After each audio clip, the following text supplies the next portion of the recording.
Today we are talking about 5 things that I started doing or stopped doing that completely changed my life, my experience, my peace, everything. These are the 5 things I'd recommend that any person add into their life or adjust or practice. So, number one is setting your intentions.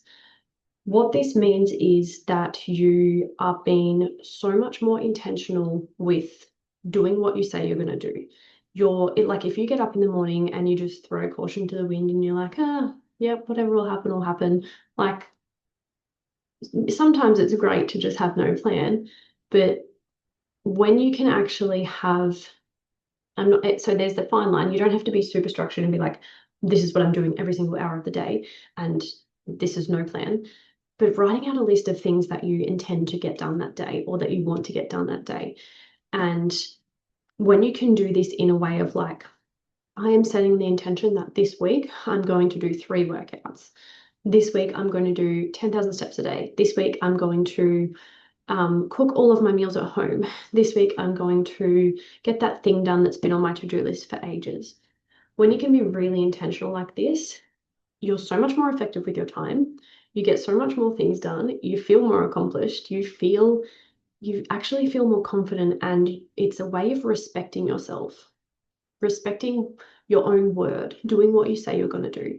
And this is huge because it affects your confidence, it affects your self-trust because you actually start to like follow through on the things that you said you do. It's just honestly the best freaking thing ever. It's the same thing like if you have a business, when you post a piece of content, be super intentional before you post it. Like, what do I want this post to achieve? Um, that's just one little example. So then, or like if you go into a sales call, what's your intention? Or if you go into a coaching call, what's your intention as a coach? What's your intention as a client? Like, it's super important to be intentional. The second one is movement. So I think everyone knows that when you move your body, you feel really great. Your body releases endorphins. And I don't know about you, but me personally, I feel fucking awesome. Like I could achieve anything in the world right after a workout. Like sometimes I feel pooped, but usually I'm like, fuck yeah, let's go. Like I'm so energized, inspired, motivated, all of it. And so that has a ripple effect onto every area of your life, right? Because if you can move your body and you feel really good, it's going to raise your energy. And I know sometimes, like for me, if I miss a couple of days of workouts, I'm sitting there and thinking, oh, I feel really lethargic. I feel like I have no energy to do a workout. But then if you go and do the workout, you feel great. Like doing the movement is how you feel energized.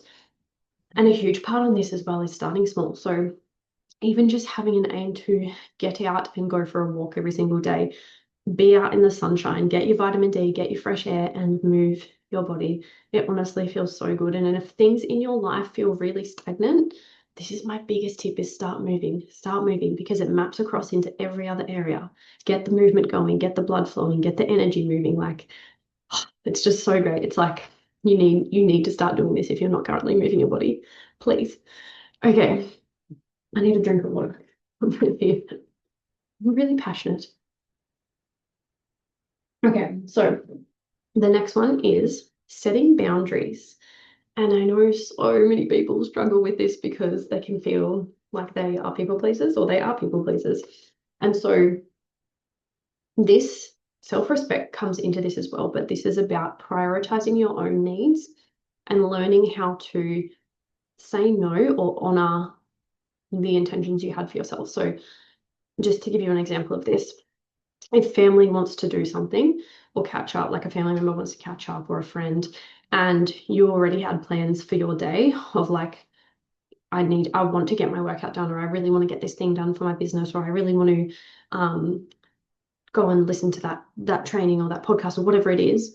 If it's something that's really important to you and you know that it's going to leave you feeling nourished, it's going to leave you feeling looked after and prioritized and calm, still do the thing and honor your own boundaries in that. So, a great way that you can practice this is saying, for example, yep, you can come over, and at this time I need to do this thing, so you can only come for an hour.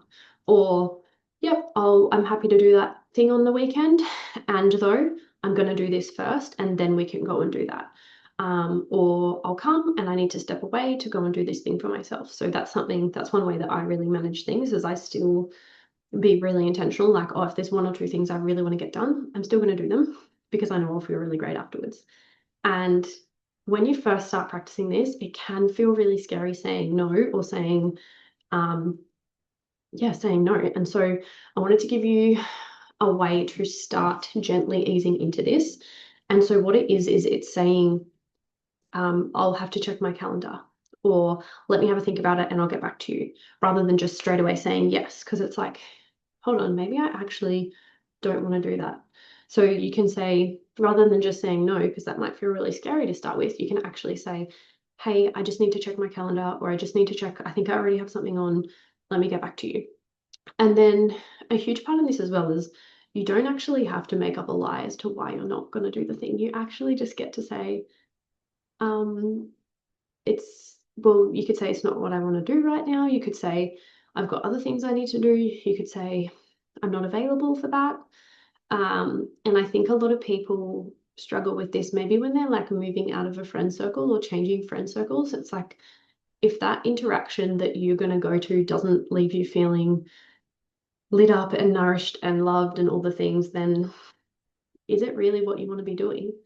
And I think it's okay to say no. Like, you actually don't have to justify anything to anyone. I know we're raised to feel like we do sometimes, but you actually don't. You actually get to decide. So that's been a huge thing. Number 4 is taking action. So quite often I feel like we can have these really big goals, we can have shit all over our vision board, and it can feel so far away. It's like, how do I actually achieve that? How do I actually get there? And so I've self-appointed myself the Queen of Action, but one motto that I always remember, or a saying that I always remember when it comes to this, is, with small bites you can eat an elephant. And which is so funny because I didn't eat meat for so many years. But basically the way I look at it is, if I have a really huge goal or a really huge task that I want to achieve, I will break it down into tiny little chunks, or tiny little tasks or action steps. It's like, what can I do to move that needle forward at least 1% every day? Or when I know I'm going to have some time, what are some things I can do to actually start moving towards that thing I want? And with a big goal, for example, you might not know, like right now, for example, I want a caravan. And rather than just going out and buying one right now, because I'd have to get finance and I don't know if I want to do that for like something like a caravan. So I'm like, what are some other ways that I could make this work? Can I reach out to some caravan companies? Could I focus on growing my social media so that caravan companies might want to partner with me? Can I look at alternate ways to bring in income? Can I enter competitions? Like, there's so many different things you could do, and it's releasing the how so that it can still come to you, but also taking the aligned action towards what you want. So I think both parts in that are really important. But yeah, if you have a huge goal in your heart, actually break it down into little steps. And if that is something you need help with, feel free to reach out. Happy to help you. But yeah, it's something really great. Like, I had a client who really wanted to move to a different state and secure a job in a specific industry. And so when we started working together, we looked at, right, what's like one little task she could do each week, of like, maybe she's applying for a new job in that industry each week, and only one a week, so that it didn't get overwhelming. But that's just one example. Okay, the last thing is trusting yourself. This is kind of a big combination piece. So trusting yourself, releasing the fear of failure, and realizing that there is no failure, only feedback. So in any moment, if you fail, it's not a fail, it's a lesson, right? Because anytime you fail, the more you can fail, it means you're moving. It means you're moving forward, and it means you're going to learn something, because there is now no failure, only feedback. So there's always opportunities to grow and learn and jump in and have a go, because you're never going to figure it out. So I feel like this is where the self-trust comes in, the risk taking comes in, and things don't always have to make logical sense. You actually get to just feel into, like, what do I want? And do I trust myself enough that this is the right move? And again, I think that's something that comes with practice, but it has been a huge game changer in my life, and nothing I've ever done I've never had regret around anything. I'm like, okay, cool. I can see the lesson in that. I can see what I learned there, and I get to do things differently going forward. So this has been huge. Anyway, I hope these 5 things were really, really helpful, and I'm excited to hear how you go implementing them all.